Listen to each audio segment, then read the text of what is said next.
Russia descent here to Blair, Canada. Well, I guess. Well, I'm very pleased to be here, everyone, and thank you for coming here. And I hope this is the first of many year reviews with the Regina Chamber of Commerce.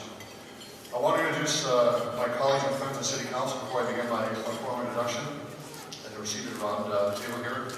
Barbara Young in Ward 1, Bob Hawkins in Ward 2, Sean Fraser, Ward 3, Brian Burnett, Ward 4, John Fougere, Ward 5, Wade Murray, Ward 6, Michael Dunn, I think is here, Ward 8,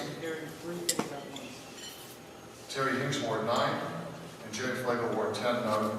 Council Price couldn't make it, but a round of applause for a great group of people.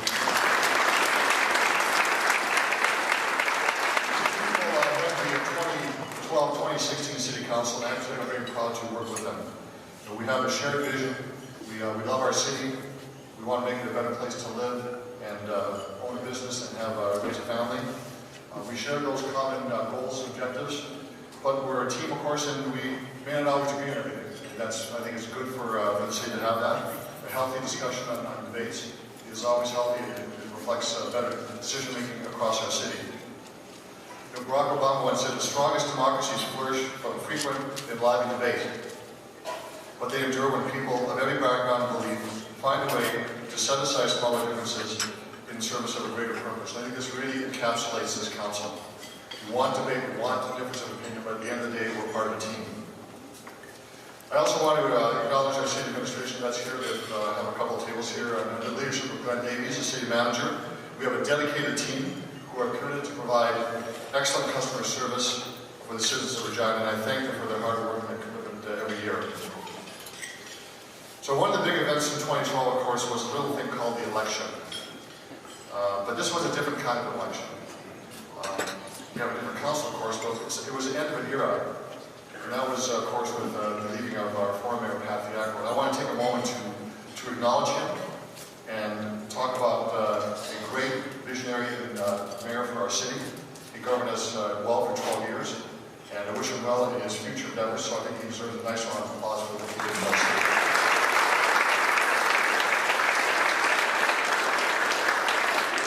So City Council, the civic administration, and the City Council really is the closest government to the people, and we are very much the service of the public. The decisions that we make affects everyone's life every day. We are very much aware of the confidence that has been bestowed upon us by the voters of Regina. But one thing they did do, they affirmed the direction of City Council over the last several years. There will be some different changes in emphasis and some policy, but they like the direction, the growth, the opportunity, the momentum that we have in our city, and I think they want that to continue. So we do have a fresh mandate. We have a solid foundation that we will develop over the next several years. And what I've heard, and I think what members of council heard, what the public said very clear during the election, is they want us to move forward aggressively on a number of key issues. Housing, most importantly, affordable housing, the Regina Revitalization Initiative, and in particular the stadium, and of course, infrastructure renewal.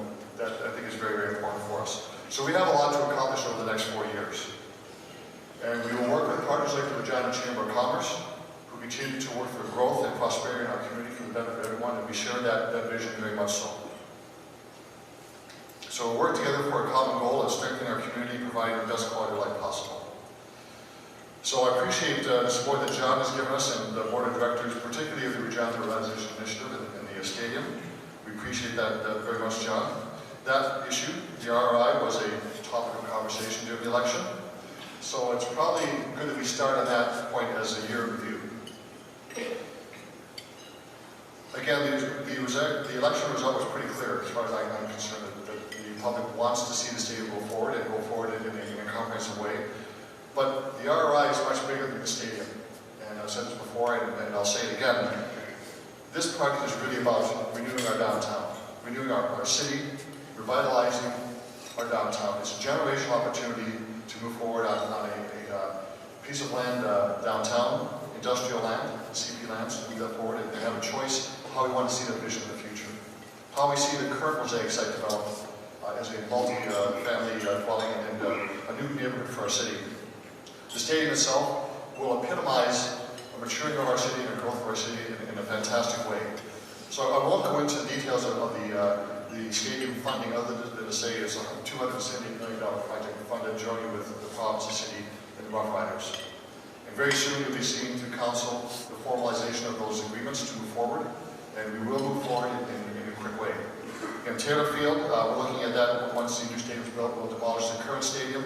That's about 20 acres, about 700 housing units will be there, retail, commercial, about $25 million in public investment, and about $225 to $300 million in private sector investment, which I think is very important.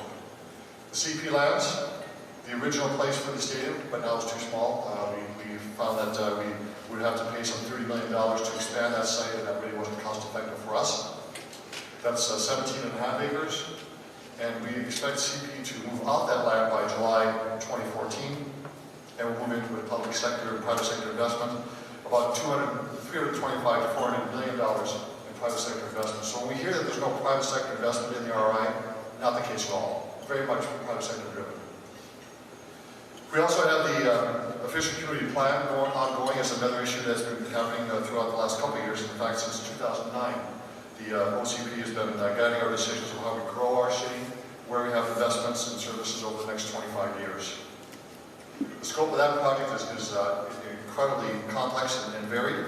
It deals with land use, transportation, economic development, infrastructure, social and cultural development, and our natural built environment. The final phases are happening now, and we can see this report finished in 2013. But there are other developments that have been happening around the city. And of course, you'll know there's a lot of cranes around the city. It's great to see that. In fact, I don't remember the time we had so many cranes at one time in our city. Last week, I participated in the official opening of the Hill Center Tower 3, the first high-rise built in downtown in 20 years. That's a $100 million investment in our community and over 200,000 square feet of building space with Mosaic as the lead tenant. And Harvard has also announced another tower on the corner of 11th Avenue and 12th Hamilton Street for a farm credit can to consolidate their operations, and that should be done by the summer of 2015. Work continues on a $31 million 10-story Center Square Place condominium on Broad Street, as well as a $30 million 12-story Queens on Rose condominium complex as well.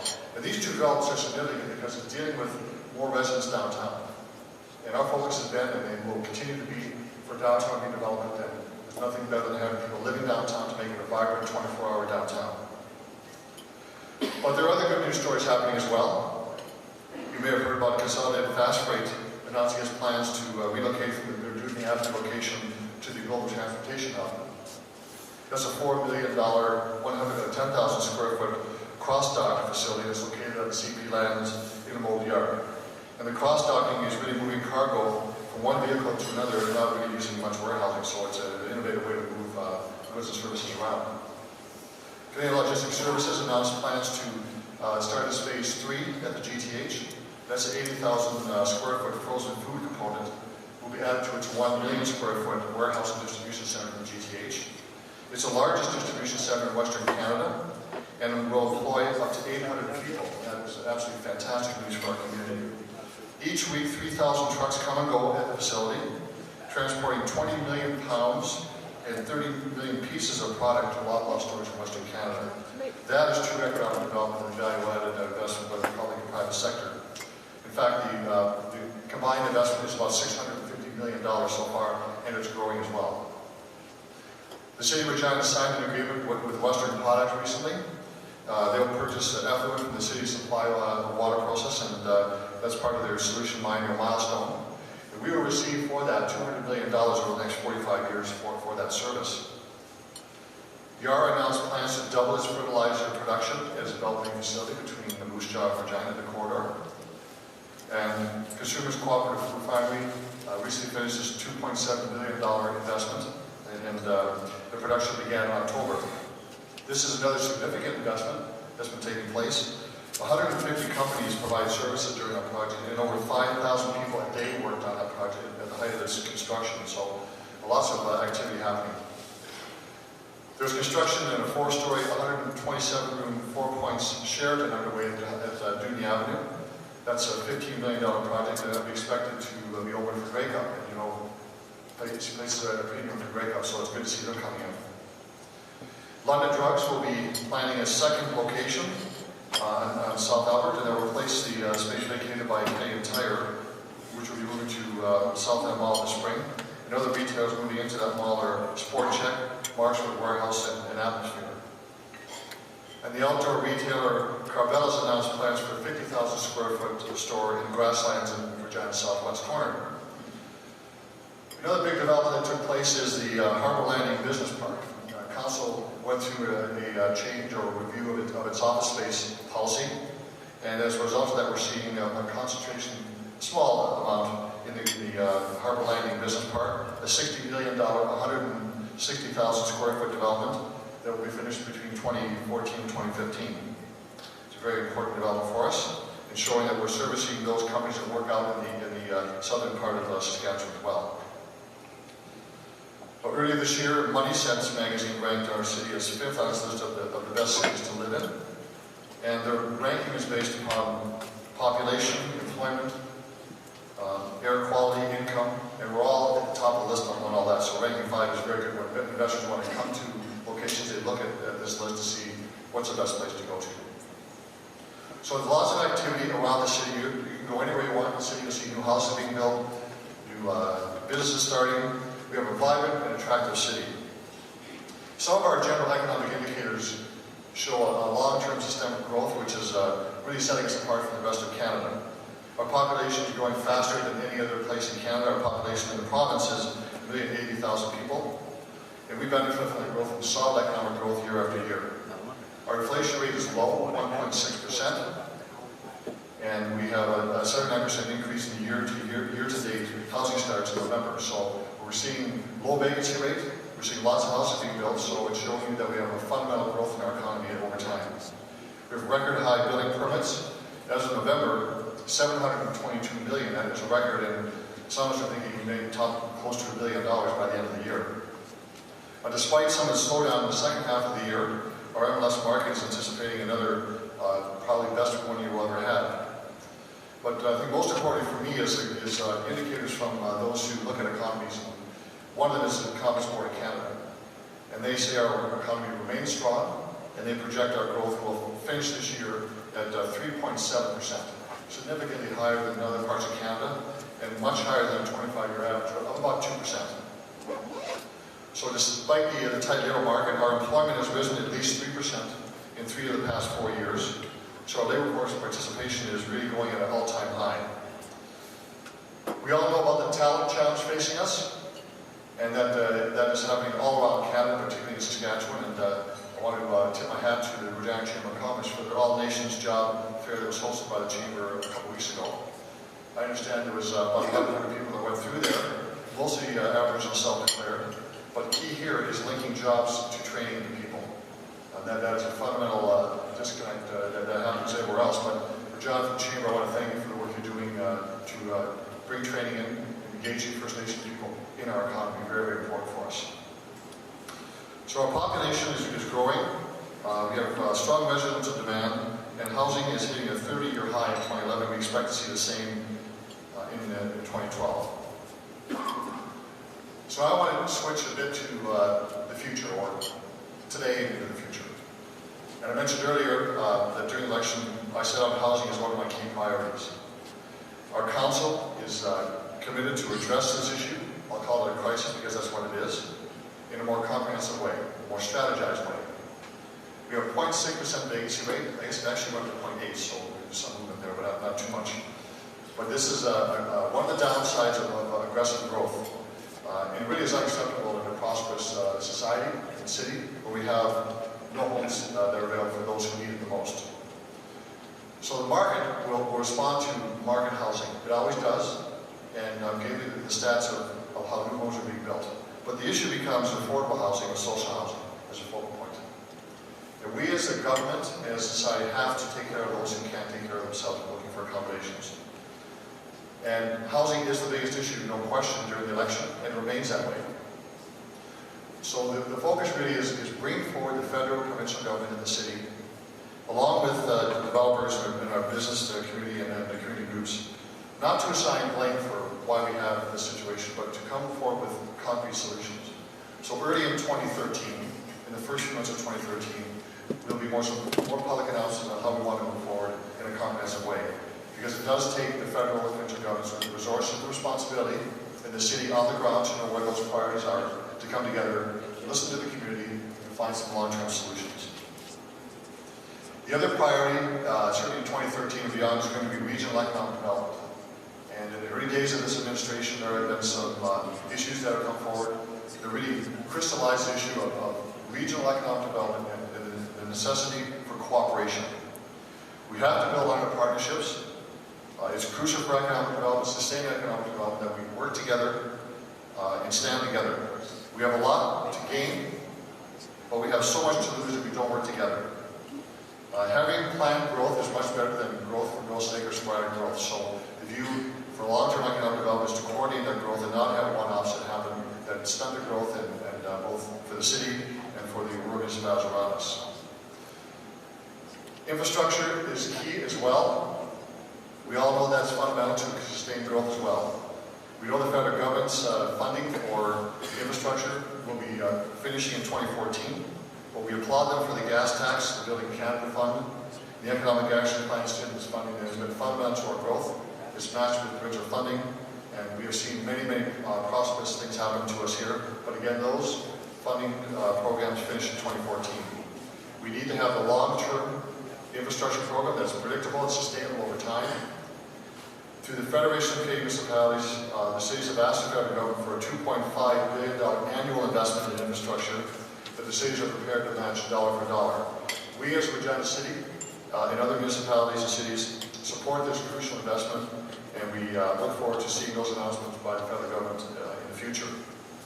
Our provincial government has been absolutely stalwart in the support of infrastructure renewal. They face challenges as we do, but they have provided us with support over time, and I thank them on behalf of the Regina City Council for the work they've done. And I'm optimistic that once the federal government announces this funding program, that the province will also link on its infrastructure renewal as well. Very important for us too. We'll be addressing the infrastructure gap as a City Council, as we must do. We have some significant projects coming forward, not least of which is our wastewater treatment plant that we did shortly, as well as our ongoing infrastructure renewal programs for roads and streets and water pipes and sewers. But we'll be looking at some innovative ways to design and fund those programs, including P3 partnerships. This is an innovative way to look at how we can provide more financing up front and get these projects going. So ladies and gentlemen, in conclusion, I wanted to say that Regina has a tremendous opportunity ahead of it. The ROI, the Global Transformation Hub, and growth downtown throughout the city continue to have us lead the nation in growth. We have a tremendous opportunity going forward, and I'm very optimistic about what's happening today and in the future. In fact, I think 2013 will be as an incredible year as it was in 2011 and 2012.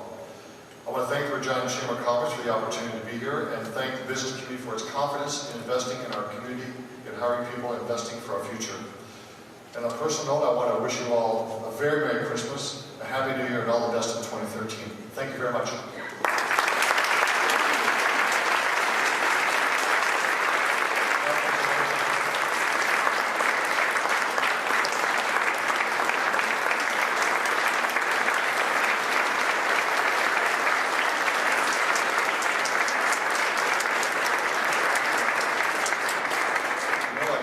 Say I have never had a standing ovation. You just made my day. Let's talk about property taxes.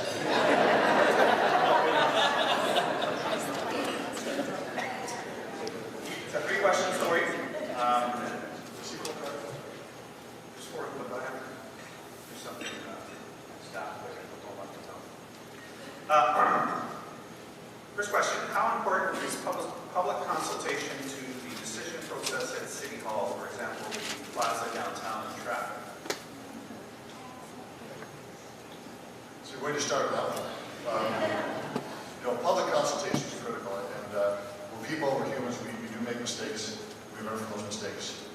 We can always have better consultation, and when you look back on things, you can say, well, we could have done better. And part of what we do is we learn from what happened, and the plaza downtown was a difficult project, but many of the issues that we faced were beyond our control, like weather, disconnect with respect to some of the project management was difficult on that as well.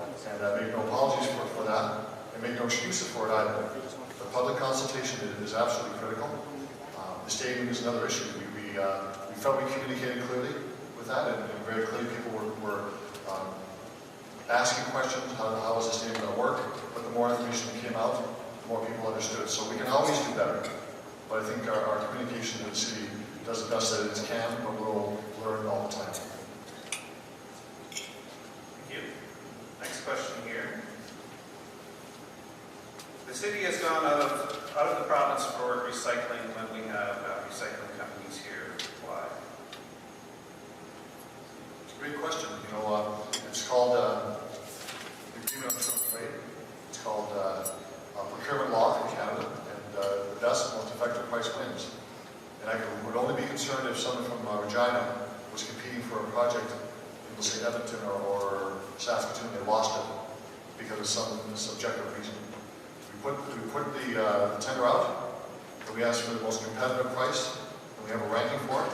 And certainly we would all want to see a Regina term win, a Kurna company win, no question about that.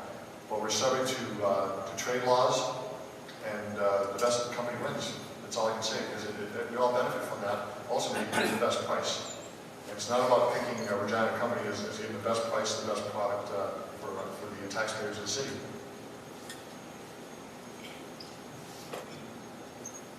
Last question. Has the city managed to come to an agreement on the pension issue? We're very close. Very close, and I suspect in the coming days we'll hear about this. But this is a complex problem. Firstly, it's a defined benefit plan, which, as we all know, public sector pension plans are in trouble in varying degrees. This pension plan, as we all know, is not sustainable. But we have 5 employer groups and many unions on the other side who are negotiating right now, and we will be seeing a resolution very soon. Something that honors the hard work done by employees over time, those who are already on pension and retired, and those who are going through the system now will respect the contributions they made as a city, but also respect the sustainability of the employer to pay into it. So we'll find out soon what that means. But what's key is that a very major problem will be solved to the satisfaction of the employer groups and the employee groups. So it's very, very good news. That's all the questions that I have, Your Worship. Thank you very, very much.